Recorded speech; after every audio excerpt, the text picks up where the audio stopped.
দুর্যোগে ঘন ঘটায় 200 মিলিমিটার বৃষ্টি পূর্বাভাস উত্তরবঙ্গের জন্য জারি লাল সতর্কতা আলিপুর আবহাওয়া দপ্তর করলো। তো চলো বন্ধুরা, আর দেরি না করে আজকের ভিডিও শুরু করা যাক। বাংলার আবহাওয়া ফের বড়সড় পরিবর্তনের পূর্বাভাস দিল আলিপুর আবহাওয়া দপ্তর। উত্তরবঙ্গের জেলাগুলিতে যেখানে ভারী থেকে অতি ভারী বৃষ্টি রেড ও অরেঞ্জ অ্যালার্ট জারি হয়েছে, সেখানে দক্ষিণবঙ্গের জেলাগুলিতে বজ্রবিদ্যুৎ সহ বৃষ্টির সম্ভাবনা নিয়ে তৈরি হয়েছে জল্পনা। সব মিলিয়ে সপ্তাহ শেষে দুই বঙ্গে আবহাওয়া মেজাজ থাকবে সম্পূর্ণ ভারী বৃষ্টির জেরে নিচু এলাকায় জল জমার সম্ভাবনা এবং পাহাড়ি এলাকায় ধসের আতঙ্ক তৈরি হয়েছে, যা নিয়ে স্থানীয় প্রশাসনকে লাল সতর্কতা জারি করতে হয়েছে।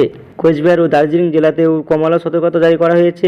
দক্ষিণবঙ্গের জেলাগুলিতে দামদহ বা ভাবসা গরম থেকে পুরোপুরি স্বস্তি মিলছে না ঠিকই, তবে আগামী 24 থেকে 48 ঘন্টার মধ্যে বজ্রবিদ্যুৎ সহ বিক্ষিপ্ত বৃষ্টির পূর্বাভাস রয়েছে।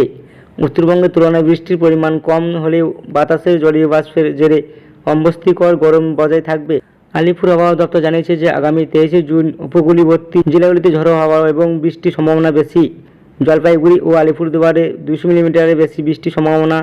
আবহাওয়া দপ্তর তথ্য অনুযায়ী উত্তরবঙ্গের উপর দিয়ে মৌসুমী বায়ু অত্যন্ত সক্রিয়, বিশেষ করে জলপাইগুড়ি এবং আলিপুরদুয়ার জেলায় আগামী কয়েক ঘন্টায় 200 মিলিমিটারের বেশি বৃষ্টিপাতের পূর্বাভাস দেওয়া হয়েছে। বিক্ষিপ্ত বজ্রবিদ্যুৎ সহ বৃষ্টি, নদী তীরবর্তী এলাকায় বাসিন্দাদের নিরাপত্তা দূরত্ব থাকতে বলা হয়েছে এবং ভারী বৃষ্টির সময় বাড়ির বাইরে না বেরোনোর পরামর্শ দেওয়া হয়েছে। মৌসুমী বায়ুর এই জোরালো বাতাস আগামী কয়েকদিন বজায় থাকবে বলে জানিয়েছে আবহাওয়া অফিস।